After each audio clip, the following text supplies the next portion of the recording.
Hello everyone, welcome to my channel education point. आज हम एयूटेरिया सीरीज का ये 19वां प्रैक्टिस सेट का सॉल्यूशन करेंगे।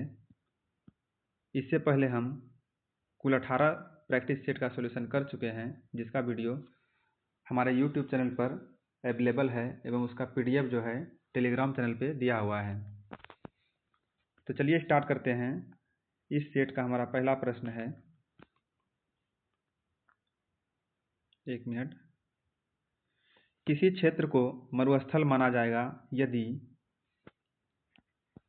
वार्षिक वर्षा जो है 25 सेंटीमीटर से कम हो। किसी क्षेत्र को मरुस्थल तब माना जाएगा जब वहाँ पे वार्षिक वर्षा जो है 25 सेंटीमीटर से कम होता हो। दिए गए विकल्पों में कौन यमुनों की सहायक नदी नहीं है? इसका राइट आंसर है ऑप्शन सी, घाघरा। घाघरा जो है यमुनों की सहायक नदी नहीं है। किस दर्रे से होकर ब्रह्मपुत्र नदी भारत में प्रवेश करती है? इसका राइट आंसर है ऑप्शन बी, यंग्याप दर्रा। किस दर्रे से होकर ब्रह्मपुत्र नदी जो है भारत में प्रवेश करती है? यंग्याप दर्रा से होकर। अगला प्रश्न है, 90 ईस्ट रीज कहाँ पर स्थित है? 90 ईस्ट रीज जो है हिंद महासागर में स्थित है। इसका राइट आंसर है ऑप्शन ए, हिंद महासागर। भारत में गरीबी के निर्धारण हेतु योजना आयोग ने किस वर्ष सुरेश तेंदुलकर समिति का गठन किया था? तो ये किया था 2004 में। भारत में जो है गरीबी के निर्धारण हेतु योजना आयोग ने किस वर्ष सुरेश तेंदुलकर समिति का गठन किया था? 2004 में। अगला प्रश्न है, दिए गए प्रश्नों का सही मिलान करें। इसका जो है राइट आंसर होगा ऑप्शन ए। ऑप्शन ए में क्या कहता है? ए का 2। ये प्राथमिक क्षेत्र, द्वितीय क्षेत्र, इधर क्षेत्र दिया हुआ है, इधर उत्पादन दिया हुआ है।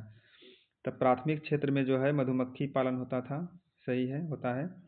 और द्वितीय में जो है जूते का कारखाना, और तीसरे में सलाहकारी संस्था। तीसरे क्षेत्र में सलाहकारी संस्था। ठीक है।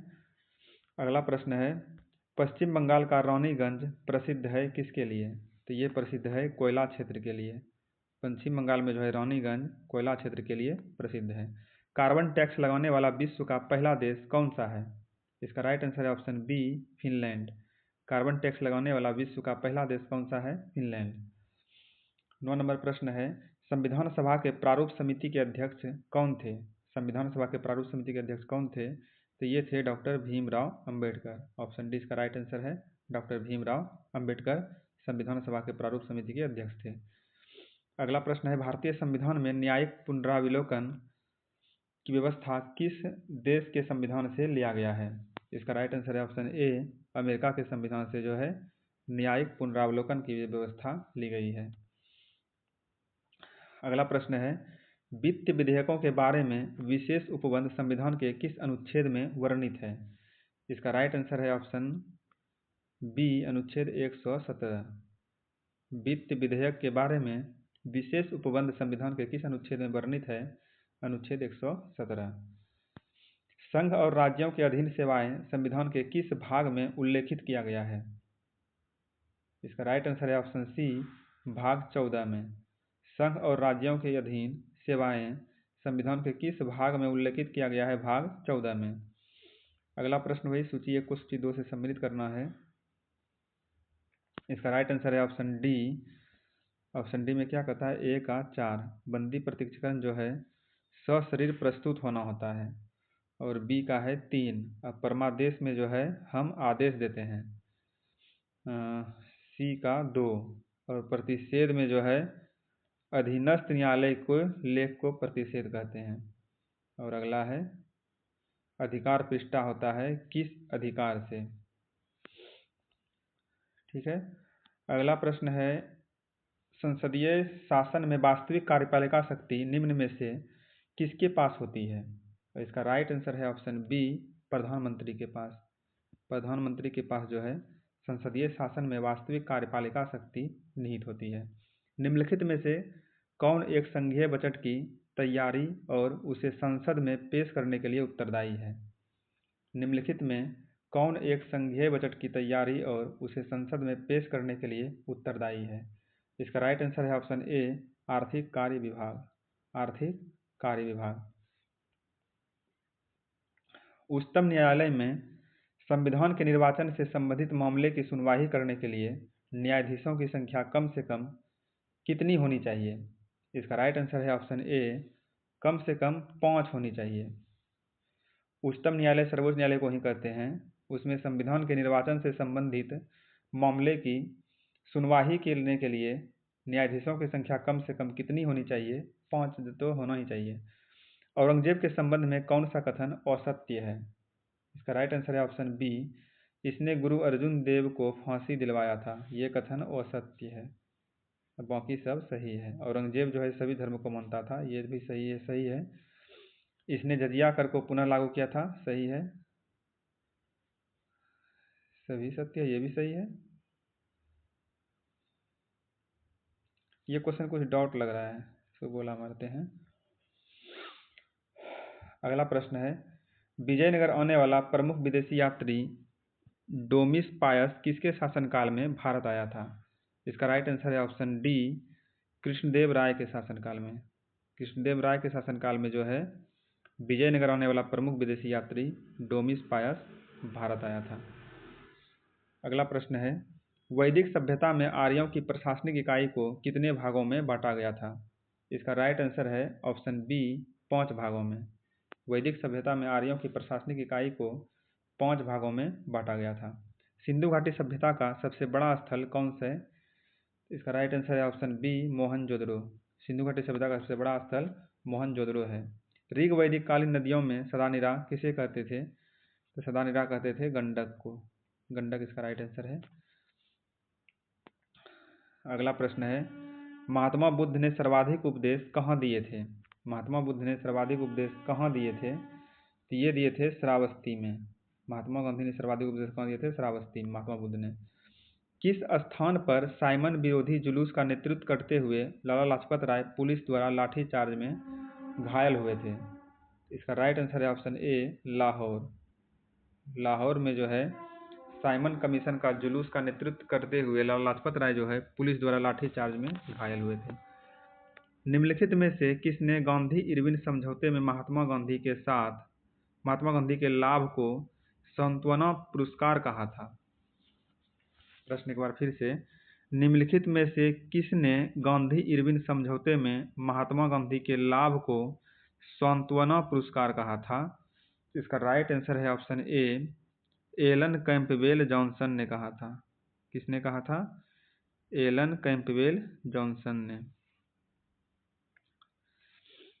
अपने अध्यक्षीय संबोधन के समय किसने हिंदी भाषा के लिए रोमन लिपि लागू करने की वकालत किया था? इसका राइट आंसर है ऑप्शन सी सुभाष चंद्र बोस ने। सुभाष चंद्र बोस ने किया था। अखिल भारतीय मुस्लिम लीग के गठन का प्रस्ताव किसने दिया था? इसका राइट आंसर है ऑप्शन बी सलीमुल्लाह खां। अखिल भारतीय मुस्लिम लीग के गठन का प्रस्ताव किसने दिया था? सलीमुल्लाह खां ने। प्रकाश संश्लेषण प्रक्रमण द्वारा पौधे कार्बोहाइड्रेट का संश्लेषण करते हैं। यह कार्बोहाइड्रेट निम्न में से किससे मिलकर बना होता है? इसका राइट आंसर है ऑप्शन डी ऑक्सीजन। किससे मिलकर बनाता है कार्बोहाइड्रेट? ऑक्सीजन, कार्बन एवं हाइड्रोजन से। ऑप्शन डी इसका राइट आंसर है, ऑक्सीजन, कार्बन एवं हाइड्रोजन से। निम्नलिखित में कौन पादप हार्मोन नहीं है? इसका राइट आंसर है ऑप्शन सी एपिनेफ्रिन जो है पादप हार्मोन नहीं है, बाकी सब पादप हार्मोन है।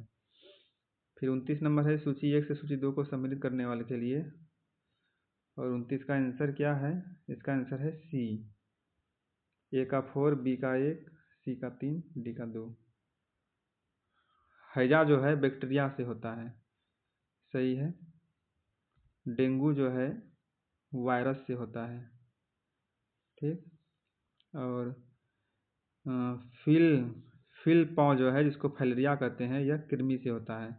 और मलेरिया जो है प्रोटोजोआ यानी परजीवी से होता है। अगला प्रश्न है, निम्न में से कौन अनुवांशिक रोग है? और इसका राइट आंसर है ऑप्शन डी इनमें से सभी। इनमें से सभी अनुवांशिक रोग है। हीमोफीलिया भी अनुवांशिक है, थैलेसीमिया अनुवांशिक है, और सिजोफ्रेनिया भी अनुवांशिक रोग है। निम्नलिखित में से कौन जीव निमेटोडा संघ के अंतर्गत आते हैं? निम्नलिखित में कौन सा जीव जो है निमेटोडा संघ के अंतर्गत आते हैं? इसका राइट आंसर है ऑप्शन डी, इनमें से सभी। एस्केटिस, पिनवर्ग और फिलेरिएसिस सब जो है निमेटोडा संघ से आते हैं। लार में मुख्यतः कितने प्रकार के पाचक एंजाइम पाए जाते हैं? और इसका राइट आंसर है ऑप्शन ए, 2 प्रकार के। लार में मुख्यतः 2 प्रकार के ही पाचक एंजाइम पाए जाते हैं। अगला प्रश्न है, निम्नलिखित में से किसे कोशिकीय ईंधन भी कहा जाता है? निम्नलिखित में से किसे कोशिकीय ईंधन भी कहा जाता है? तो ये कहा जाता है ग्लूकोज को। ग्लूकोज को जो है कोशिकीय ईंधन भी कहा जाता है। अधिकांश कीट श्वसन कैसे करते हैं? अधिकांश कीट श्वसन कैसे करते हैं? तो वो करते हैं वातक तंत्र से। अधिकांश कीट श्वसन कैसे करते हैं? वातक तंत्र से। साबुन के पतले झाग में चमकदार रंगों का बनना किस परिघटना का परिणाम है? इसका राइट आंसर है ऑप्शन ए, परावर्तन और व्यतिकरण।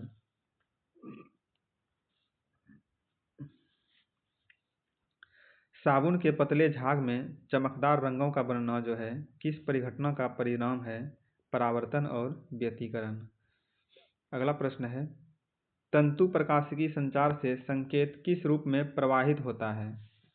इसका राइट आंसर है ऑप्शन डी, प्रकाश तरंग के रूप में।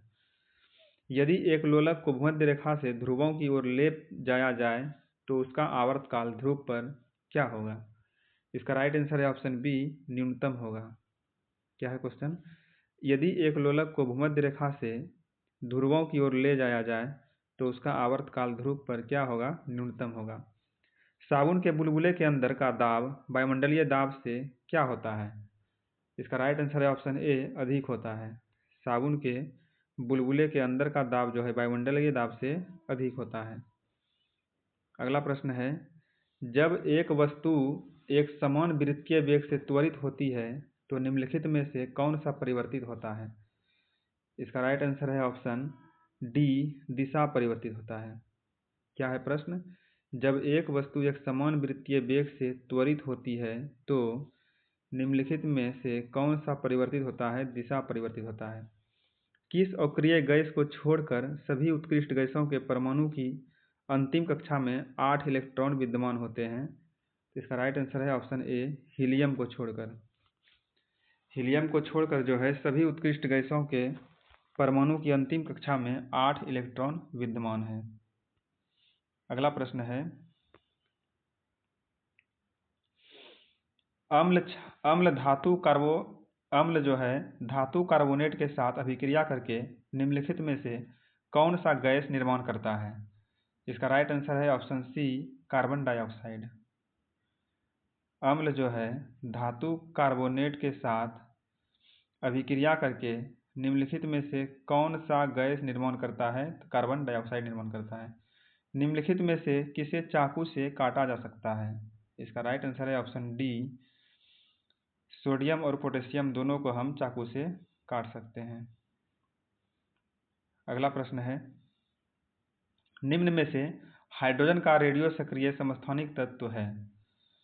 तो इसका आंसर होगा ऑप्शन डी, हाइड्रोजन का रेडियो समस्थानिक तत्व तीनों है, प्रोट्रियम, टाइट्रियम, ड्यूट्रियम।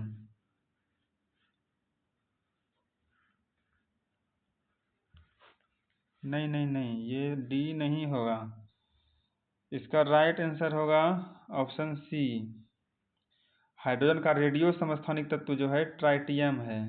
वैसे तीनों है लेकिन रेडियो सक्रिय समस्थानिक पूछेगा तो ट्राइट्रियम होगा।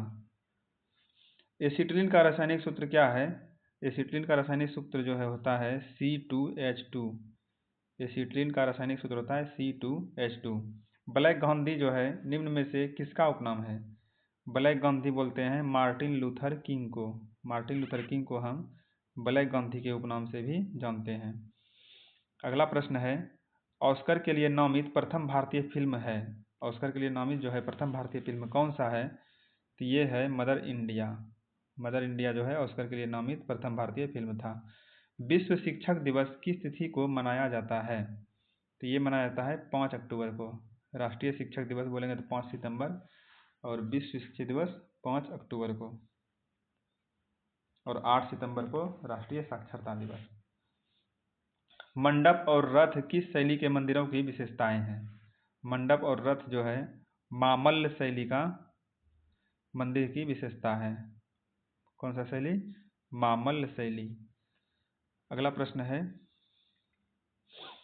निपख आंदोलन के प्रणेता कौन थे? निपख आंदोलन के प्रणेता जो है दादू दयाल थे। कौन थे? दादू दयाल निपख आंदोलन के प्रणेता थे। खेल ही जीवन है, इसका सिद्धांत किसने प्रस्तुत किया था? इसका राइट आंसर है ऑप्शन बी, जॉन डेवी ने किया था। खेल ही जीवन है, इसका सिद्धांत का प्रस्तुति जो है जॉन डेवी ने किया था।